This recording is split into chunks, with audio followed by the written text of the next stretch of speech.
Airport Bangkok, Thailand. For your safety, please remain seated and fasten your seatbelt. To check how and opening the overhead compartment. On behalf of Air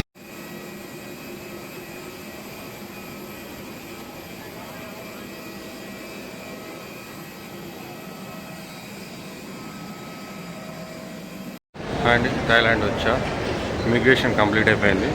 and ఇమిగ్రేషన్లో questions ఏం అడగలేదు, just stamp వేసి పంపించేసి ఇంకా నేను బయటకు వచ్చేసిన.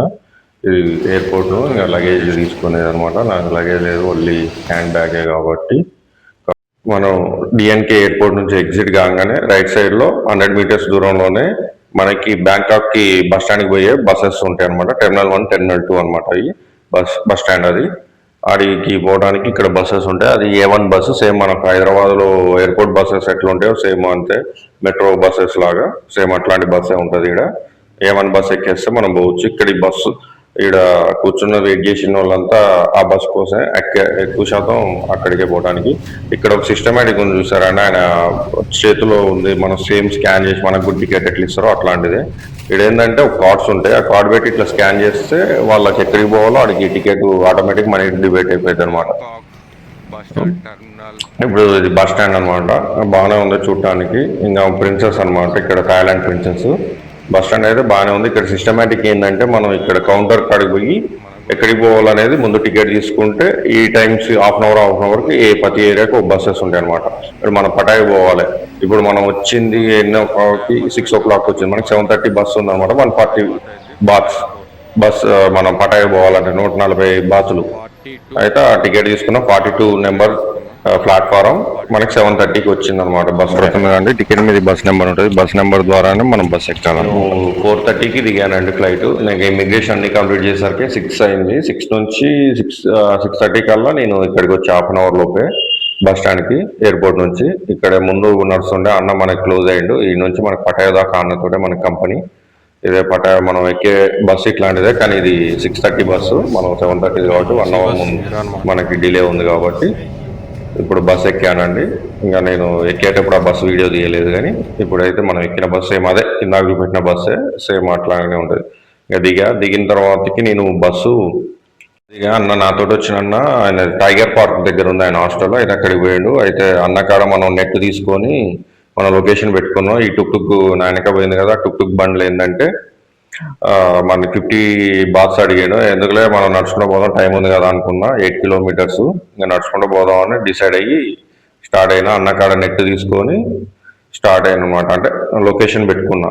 నేనేం SIM తీసుకోవాలి, నేను ఏ కంట్రీకి పోయినా సిమ్ అనేది యూజ్ చేయను. ఫస్ట్ ఆఫ్ ఆల్ నేను వాక్ చేసుకుంటూ పోతా, లొకేషన్స్ సేవ్ చేసుకుంటాను అనమాట. నేను ఎక్కడెక్కడ తిరగాలనేది మొత్తం గూగుల్ మ్యాప్లో లొకేషన్ సేవ్ చేసుకుంటా. అట్లా సేవ్ చేసుకొని ఇంకా వాకింగ్ స్టార్ట్ చేశా.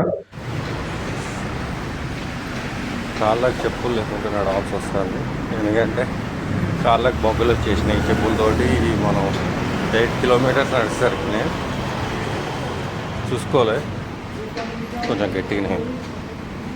నా వెనక నడుస్తున్నారే ఆ బామ్మ, యాక్చువల్గా చూస్తే దూరం నుంచి నాకు ఎవరో అబ్బాయి ఇట్లా అనుకున్నట్టు ఉన్నా. దగ్గరకు వచ్చి చూస్తే ఆ బామ్మ మ్యాక్సిమం 70 years పైన ఉంటుంది. ఆ హెడ్ పైన నుంచి మొత్తం బాడీ మొత్తం టాటూస్ వేయించుకుంది. వాళ్ళు ఫ్రెంచ్లో మాట్లాడతారనమాట. వాళ్ళు నాకు తెలిసి ఇంకా ఫ్రెంచ్ అంటే ఇంకా సంబంధించిన కంట్రీస్ నుంచి వచ్చి ఉంటారు. ఇక్కడ వచ్చిన వాళ్ళంతా మ్యాక్సిమం యూరోప్ వాళ్ళు వస్తారు, ఇండియన్స్ ఉంటారు. ఇక్కడికి వచ్చిన వాళ్ళు ఎవరైనా 1 month 2 months ఉండటానికే వస్తారంటే, ఏదో 1 రోజు 2 రోజులు ఉండటానికి అయితే రారు. వాళ్ళు ఇంత ఏజ్లో ఉన్నా కూడా వాళ్ళు ట్రావెలింగ్ చేస్తారంటే గ్రేటే. చూస్తే మీకు చాలా గట్టిగానే ఉంది, కానీ 70 years మ్యాక్సిమం ఉంటాయి. 17 years తక్కువ అయితే ఉండవు. అందరూ అంటారు ఫారెన్ వాళ్ళు ఎక్కువ సంవత్సరాలు కలిసి ఉండరని. వాళ్ళు కూడా మన ఇండియాలో కలిసే ఉంటారండి. వాళ్ళు జస్ట్ ఇంకా 70 years వాళ్ళు కూడా ఎట్లున్నారు ఇంకా యాక్టివ్గా. అది ఇప్పుడు నేను చూసారా, ఇంకా అదేంటి అతనికి దారే సినిమాలో చెప్పులు పట్టుకుని నడుస్తున్నట్టు అయిపోయింది నా పరిస్థితి. ఇంకా మన హాస్టల్ వచ్చింది ఇదే ఆల్ఫా హోటల్. ఇది hotel and restaurant and hostel అనమాట అన్ని. ఇది ఇంకా టూర్ తీస్తున్నా, ఇంకా ఒకసారి చూడండి నాది హాస్టల్ కూడా ఎట్లుంటుందో. ఇంకా ఇది మొత్తం ఆ కేఫే అనమాట, దానికి ఏమేమి ఉంటాయి మనకు ఆ హోటల్లో అనేది. అది వాళ్ళకి ఈరోజు ఇటు పక్కన బోర్డేమో ఈరోజు వాళ్ళ ఐటమ్స్ ఏమేమి ఉన్నాయి, ఎన్ని రూమ్స్ ఖాళీ ఉన్నాయి అన్నీ కూడా ఇట్లా రాసుకుంటారు అనమాట వాళ్ళు మొత్తం. ఇప్పుడు లోన పోతున్నా, లోన ఇంకా డోర్ ఓపెన్ చేస్తాను అనమాట. ఇక్కడ కనపడతాను ఈయన రెస్టారెంట్లో ఇంకా ముందు ఫ్రంట్ ఆఫీస్లో ఉండేట ఆయన అనమాట. ఆయన చూస్తారు ఎట్లున్నాడు మనకి అది ఉంటాయి చూసిన కుస్తీ పోటీలు బాగాని చైనా వాళ్ళే ఆ టైప్లో లేడు, సేమ్. చాలా మంచి వ్యక్తి, చాలా బాగా మాట్లాడుతాడు, మంచి అసలు రెస్పాన్స్ బాగుంటుంది. అది పొద్దున్న సాయంత్రం 24 hours ఆయనే ఉంటాడు. ఇది మనం పైకి పోతున్నాం, హాస్టల్ పైకి. ఇది కొంచెం యాక్చువల్గా చెప్పాలంటే నాది వీడియో ఇది డిలీట్స్ అయిపోయినాయి. ఇది షార్ట్లో తీసిన వీడియో, దాన్ని ఇంకా నేను క్రోమ్ చేసి చూపిస్తాను స్లో మోషన్లో. మనది 3rd floor అండి. మన హాస్టల్ వచ్చి 3rd floor. ఇది హాస్టల్, ఇది వాటర్ అనమాట, మిల్లర్ వాటర్. ఇంకా మనం తాగడానికి కూల్గా ఉంటాయి. ఇదో బాత్రూమ్, మనం టాయిలెట్, ఇది వాష్ బ్రష్ చేసేది, ఇదో వాష్రూము అండ్ అది బాత్రూము. ఇటు పక్కన లేడీస్ ఉంటుంది, అందరిది సేమ్ ఉంటుంది, ఓపెన్గా ఉంటుంది. ఇక్కడ డోర్స్ ఉండవు ఫస్ట్ ఆఫ్ ఆల్ బాత్రూమ్స్కి. ఇది ఇంకా వచ్చి నా బెడ్. ఇక్కడ అమ్మాయిల అబ్బాయిలకు అందరికీ డార్మెట్లో సేమ్ అనమాట. ఈ 30 beds దాకా ఉంటాయి. ఇంకా చెప్పానుగా వాష్రూమ్స్ అందరికి ఓపెన్గానే ఉంటాయి, క్లోజ్ ఏముండవు ఇక్కడ. ఇది వచ్చి ఇంకా బయట వ్యూ చూపిస్తానండి.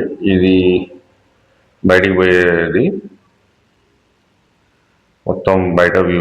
ఇది ఇక్కడ చూసే బిల్డింగ్ ముందు చూసారా, ఇది పటాయిలోనే అతి పెద్ద బిల్డింగ్ అనమాట, టాలెస్ట్ బిల్డింగ్. ఇది ఇంకా కంప్లీట్ కాలేదు. కంప్లీట్ అయితే ఇది చాలా పెద్ద, చాలా ఫ్లోర్స్ ఉంటాయి. అది నాకు తెలిసి 60 floors ఏమోనే ఉంటుంది. యాక్చువల్గా నేను లెక్క పెట్టలేదు, ఇప్పుడు మీకు చూపిస్తున్నా. మీరు నా షార్ట్స్లో ఉంటుంది, మీకు క్లియర్గా ఎక్స్ప్లెయిన్ చేసి చెప్తాలేండి. అది ఇక్కడ దాకా నా వీడియో నచ్చిందని అని అనుకుంటున్నా. కొంచెం